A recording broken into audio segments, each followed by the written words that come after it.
ये कहानी दो ऐसे इंसानों के बारे में है जिनकी मौत अभी अभी हुई है, लेकिन दोनों की ही आत्माएं दो दुनियाओं के बीच फंस चुकी है। लेकिन तभी दूसरी दुनिया से इन दोनों के लिए दो दरवाजे खुलते हैं, जिसमें एक दरवाजा स्वर्ग की तरफ जाता था और दूसरा नर्क की तरफ। लेकिन कुछ भयानक होता है जब वो इन दरवाजों के पास जाते हैं। आज मैं एक्सप्लेन करने जा रही हूँ 2023 में रिलीज हुई फ्रेंच हॉरर मूवी जिसका नाम है पेंडेमोनियम। ये कहानी दिल दहला देने वाली है, इसलिए वीडियो के एंड तक बने रहिएगा। लेकिन उससे पहले अगर आपने वीडियो को लाइक नहीं किया तो वीडियो को लाइक कर दीजिए और चैनल को सब्सक्राइब कर दीजिए। मूवी की शुरुआत काफी खूबसूरत पहाड़ को दिखाते हुए होती है जिसकी सड़कें काफी लंबी लंबी थी। इन्हीं सड़कों पे एक आदमी पड़ा हुआ था जिसका नाम नेथन था। पहले तो ये बेहोश था, अरबी से होश आ चुका है। उसके सामने एक क्रैश हुई कार भी पड़ी थी जिसे देखकर उसे एहसास होता है कि उसका एक्सीडेंट हुआ था, लेकिन चोट के नाम पे उसके शरीर पे एक खरोच भी नहीं थी, जिससे वो चौंक जाता है। तभी उसके सामने डैनियल नाम का आदमी आता है जिसकी बाइक से ही टकराकर उसकी कार का एक्सीडेंट हुआ था।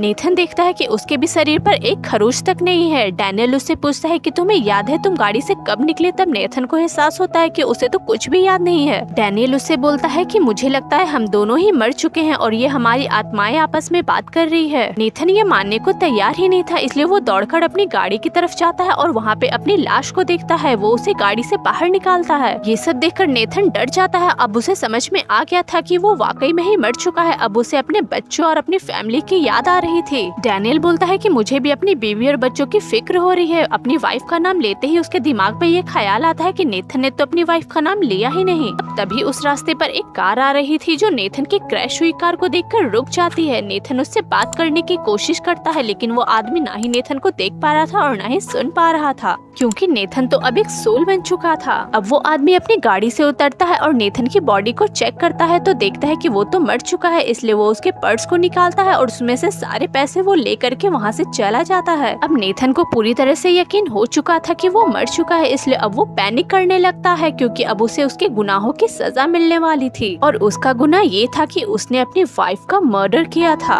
अब डर की वजह से नेथन कांप रहा था। तभी डैनियल को एक संगीत सुनाई देती है। जब वो पीछे मुड़कर देखता है तो वहाँ पे एक सफेद दरवाजा खुल चुका था। दरवाजा खुलते ही इनके ऊपर स्नोफॉल होने लगता है। अब डैनियल तो उस म्यूजिक को अच्छी तरह से सुन पा रहा था, लेकिन नेथन यहाँ पे उस म्यूजिक को बिल्कुल नहीं सुन पा रहा था। अब ये दोनों इस बारे में बात कर ही रहे होते हैं कि तभी दूसरी तरफ दूसरा दरवाजा खुलता है जिसका कलर लाल होता है और इस लाल दरवाजे के पीछे से काफी भयानक चीखने, चिल्लाने और रोने की आवाजें आ रही थी जो कि सिर्फ नेथन ही सुन पा रहा था। अब इतना तो इन दोनों को समझ में आ ही चुका था कि सफेद वाला दरवाजा स्वर्ग का है और लाल वाला दरवाजा नर्क का। अब जब यहाँ पे नर्क वाले दरवाजे की आवाज सिर्फ नेथन को सुनाई दे रही थी तो नेथन समझ जाता है कि वो नर्क में जाने वाला है और उसे अपनी वाइफ के मर्डर की सजा मिलने वाली है। यहाँ पे डैनियल काफी खुश था क्योंकि उसके लिए तो स्वर्ग का दरवाजा खुला था और वो स्वर्ग जाने वाला था। पैनिक होकर नेथन डैनियल से बोलता है कि मैंने अपनी वाइफ का मर्डर नहीं किया, बल्कि मैंने तो उसकी मदद की है। वो अपनी बीमारी की वजह से तड़पती रहती थी, मैंने तो बस उसकी तड़प को खत्म किया है और उसे इस तकलीफ भरी जिंदगी से आजादी दी है। डैनियल उसकी बातों पे ज्यादा ध्यान नहीं देता और हेवन जाने वाले डोर की तरफ बढ़ जाता है। डैनियल को उस दरवाजे की तरफ जाता देख नेथन उसे धक्का दे देता है और खुद उस दरवाजे के अंदर जाने की कोशिश करता है, लेकिन वो उस दरवाजे के अंदर नहीं जा पाता क्योंकि उस दरवाजे ने उसे एक्सेप्ट ही नहीं किया। डैनियल उसे कहता है कि तुम्हें ऐसा नहीं करना चाहिए, तुम्हें एक अच्छे सोल की तरह बिहेव करना चाहिए, तब शायद तुम्हारे लिए स्वर्ग का दरवाजा खुल जाएगा।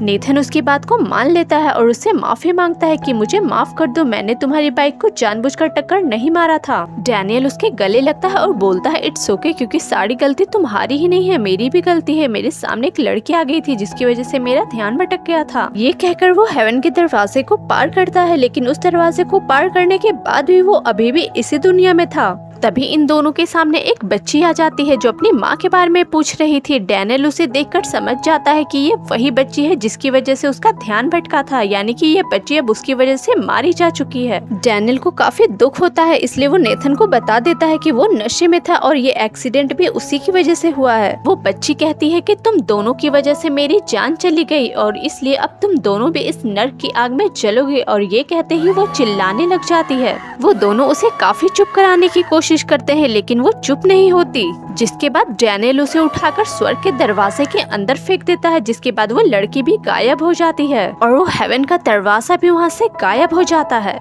अब यहाँ पे सिर्फ हेल का दरवाजा बचा था, यानी कि अब इन दोनों को हेल में जाना है। नेथन उस हेल वाले दरवाजे में जाने से डर रहा था, इसलिए वो यहाँ पे भी चालाकी करता है और वो डैनियल को किक मारकर उस दरवाजे के अंदर भेज देता है और चिल्ला कर गॉड को बोलने लगता है कि मैंने कोई भी गलती नहीं की है, मैंने किसी का मर्डर नहीं किया है, मैंने तो सिर्फ अपनी वाइफ की मदद की थी। तभी वहाँ पे एक स्पाइडर जैसा दिखने वाला मॉन्स्टर आ जाता है जो धुएं और आग का बना था। वो मॉन्स्टर नेथन को खाने ही वाला था कि तभी नेथन उससे डर जाता है और वो खुद ब खुद उस दरवाजे के अंदर चला जाता है। अंदर जाने के बाद वो देखता है कि जमीन पे बहुत सारी सोल्स ऐसे ही पड़ी हुई है। इन सोल्स में से उसे एक बच्ची की सोल भी दिखाई देती है, जिसे देखकर वो हैरान हो जाता है। अब वो उस बच्ची के सिर पे हाथ रखता है तो वो उसकी लाइफ को देख पा रहा था। इस लड़की को अपने घर के अंदर और बाहर काफी अजीब अजीब सी चीजें दिखाई देती थी, जिसे देखकर वो काफी डरा करती थी। इसकी माँ को लगता था कि ये सिर्फ साइकोलॉजिकल डिसऑर्डर है, इसलिए वो इसका इलाज कराना चाहती थी। लेकिन इसके डैड को लगता था कि ये बच्ची उनके लिए खतरा है, इसलिए इसके दोनों पेरेंट्स हमेशा लड़ते रहते थे। अब रात में वो अचानक से उठ जाती है और अपने पेरेंट्स के रूम में जाती है, जहाँ पे अभी भी वो लड़ ही रहे थे। उनको इग्नोर करते हुए वो किचन में जाती है और वहाँ से एक चाकू निकालकर ब्रेड में जैम लगाने लगती है, वो भी काफी अजीब तरीके से। उसे चाकू चलाने में काफी मजा आ रहा था। आगे हम इस बच्ची को एक थेरेपिस्ट के पास देखते हैं, जहाँ पे वो थेरेपिस्ट को बता रही होती है कि उसे अपनी बहन को परेशान करना, उसे पेंसिल चुबाना काफी पसंद है, उसे अपने माँ बाप को परेशान करना भी काफी पसंद है, उसे चाकू भी काफी पसंद है और वो अपने माँ बाप को चोट भी पहुँचाना चाहती है। ये सुनकर थेरेपिस्ट हैरान हो जाती है। अब हम आगे देखते हैं कि ये बच्ची डाइनिंग टेबल पर बैठी हुई है और काफी जोर जोर से चिल्लाकर ब्रेकफास्ट मांग रही है, लेकिन इसकी आवाज को कोई भी नहीं सुनता और कोई भी वहाँ पे नहीं आता।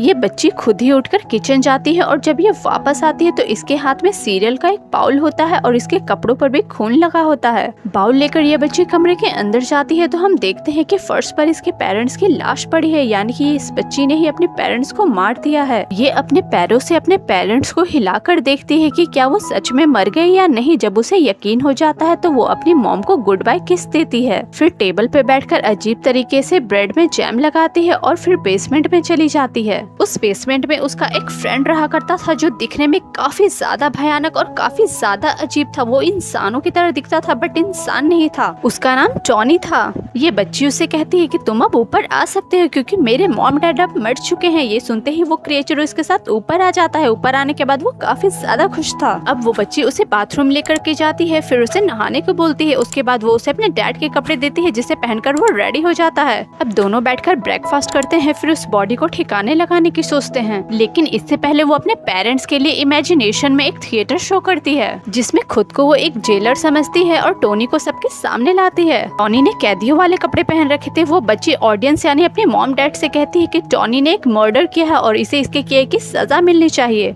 टोनी कहता है कि नहीं, मैंने कुछ भी नहीं किया, मैं तो हमेशा से बेसमेंट में रहता था। लेकिन वो बच्ची कहती है कि नहीं, तुमने ही मेरे मॉम डैड को मारा है। और वो ऑडियंस से पूछती है कि इसकी जुर्म की क्या सजा होनी चाहिए, इसे जेल में डाल दे या फिर फांसी पे लटका दे। और ऐसा बोलते ही वो उसे फांसी के फंदे पे लटका देती है, लेकिन ऐसा कुछ भी नहीं हो रहा था। वो सिर्फ इमेजिन कर रही थी। अब वो इमेजिनेशन से बाहर आती है तो हम देखते हैं कि टोनी अभी भी उसके मॉम डैड की बॉडी को ठिकाने लगाने में उसकी मदद कर रहा है। वो उसे बेड के नीचे छिपा देता है और उसी बेड के ऊपर वो बच्ची जंप करके खेल रही थी जैसे उससे कोई फर्क ही नहीं पड़ रहा हो। अब ये बच्ची खुद को मिरर में देखकर टोनी से बातें कर रही होती है। तभी टोनी भी इसके सामने आ जाता है और खुद को मिरर में देखता है, लेकिन वो खुद को मिरर में नहीं देख पा रहा था। यानी कि इसका सीधा मतलब ये था कि टोनी नाम का ये इंसान कभी एग्जिस्ट ही नहीं करता था। ये सिर्फ इस बच्ची की इमेजिनेशन थी, यानी कि उसने खुद अपने मॉम डैड को मारा था और वो बार बार इल्जाम उस टोनी पे लगा रही थी। अब अगले दिन ये बच्ची और टोनी बैठकर ब्रेकफास्ट कर रहे होते हैं। तभी डोरबेल की आवाज आती है और ये बच्ची जाकर दरवाजा खोलती है। उसके सामने एक डिलीवरी बॉय खड़ा था। वो पार्सल डिलीवर करने के लिए अपने किसी बड़े को बुलाने को कहता है। वो बच्ची पूरे घर में दौड़कर टोनी को आवाज देती है और उसे बुलाती है, लेकिन टोनी नहीं आता।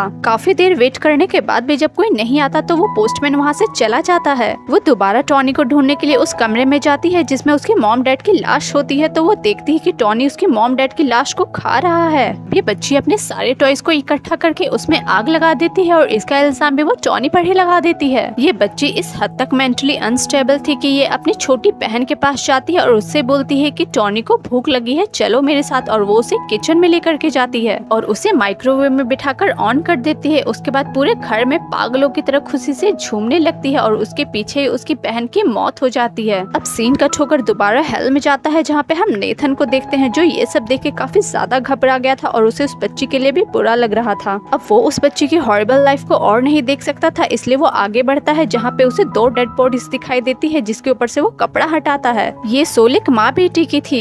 ये इनकी सोल को टच करता है तो इनकी लाइफ को देखता है जहाँ पे इसकी मॉम चाय बना रही थी और काफी रो रही थी। उसके बाद वो चाय लेकर एक टेबल पे बैठती है और वहाँ पे अपनी बेटी को काफी आवाज देती है, लेकिन उसकी बेटी वहाँ पे नहीं आती। अब उसकी नजर टेबल के ऊपर ब्लड स्टेन पर पड़ती है जिसे वो अपने नाखून से खरोचने लगती है। ये सब करते हुए वो रो रही थी। उसके बाद वो बाथरूम जाती है जहाँ पे उसकी बेटी की डेड बॉडी पड़ी थी। वो काफी रो रही थी, जिसके बाद वो रोते रोते उसे बाथटब से बाहर निकालती है और ड्रैग करके कमरे के अंदर ले जाती है। फिर उसे कपड़े पहनाकर टेबल के ऊपर बिठा देती है। उसकी आंखें अजीब हो गई थी। अब वो उसके सामने ब्रेकफास्ट रखती है और उसे बोलती है कि आई एम सॉरी, प्लीज अब उठ भी जाओ। मुझे पता है तुम्हें ये स्कूल नहीं पसंद है, मैं तुम्हें वो स्कूल अब नहीं भेजूंगी। आज अगर ये सब नहीं हुआ होता तो हम वेकेशन पे होते। सीन यहाँ पे कट होकर एक दिन पहले का सीन हमें दिखाया जाता है जहाँ पे ये लड़की वॉशरूम में नहा रही होती है। इसकी मॉम वहाँ पे आती है और इसे बोलती है कि जल्दी नहाकर रेडी हो जाओ क्योंकि तुम रोज रोज स्कूल के लिए लेट नहीं हो सकती। अब ये लड़की रेडी होकर डाइनिंग टेबल पे आ जाती है। वो एक चाकू से खेल रही होती है, तभी उसके हाथ में एक कट लग जाता है। उस ब्लड को वो टेबल पे पोंछ देती है। ये वही ब्लड स्टेन था जो पिछले सीन में इसकी मॉम स्क्रैच करके निकाल रही थी। अब ये लड़की अपनी मॉम को बोलती है कि मॉम मुझे स्कूल नहीं जाना, मुझे ये स्कूल बिल्कुल पसंद नहीं, यहाँ के बच्चे मुझे बुली करते हैं।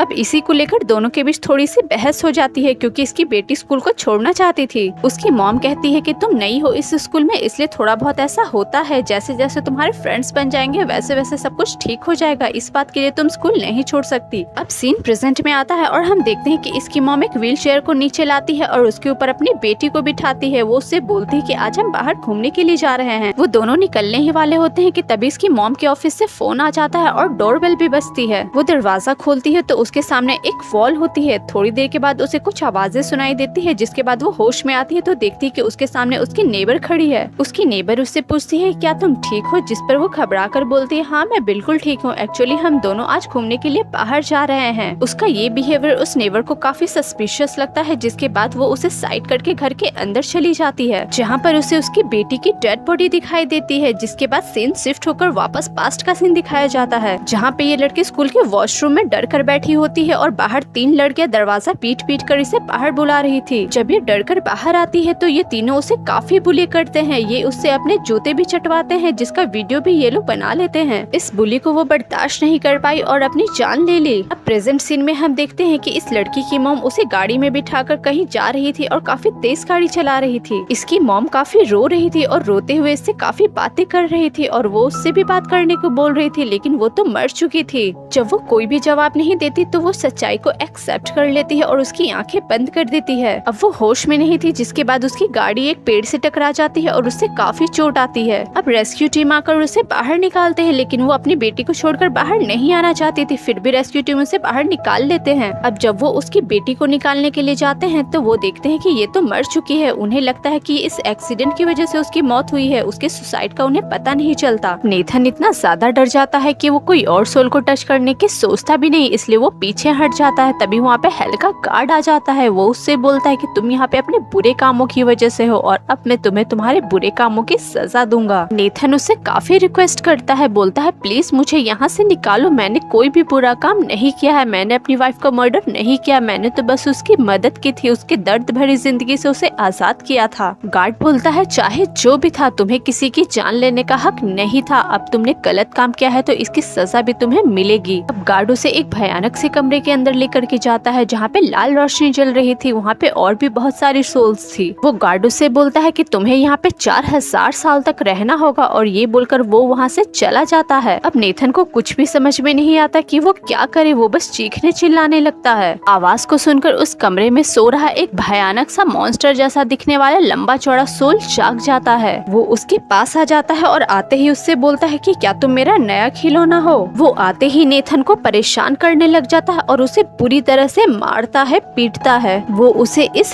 हद तक मारता है कि नेथन इस सोल की दुनिया में भी मर जाता है। ये देख करके वो गार्ड वहाँ पे जल्दी से आता है और नेथन को मरा देख उस मॉन्स्टर को डांटने लगता है। वो उससे बोलता है कि ये तुमने क्या किया, तुमने इसे आजाद कर दिया है, इसे यहाँ पे सजा काटने के लिए लाया गया था, लेकिन तुमने इसे असल दुनिया में पहुँचा पहुंचा दिया है, जहाँ पे हम देखते हैं कि नेथन का अब जन्म हो चुका है। उसकी आत्मा इस बच्चे के अंदर आ गई। गार्ड उससे बोलता है कि तुम्हें नेथन की आत्मा को वापस लाना होगा, जिसके बाद हम इस गार्ड को उस बच्चे के कमरे में बैठा हुआ देखते हैं और ये मूवी यहीं पे खत्म हो जाती है।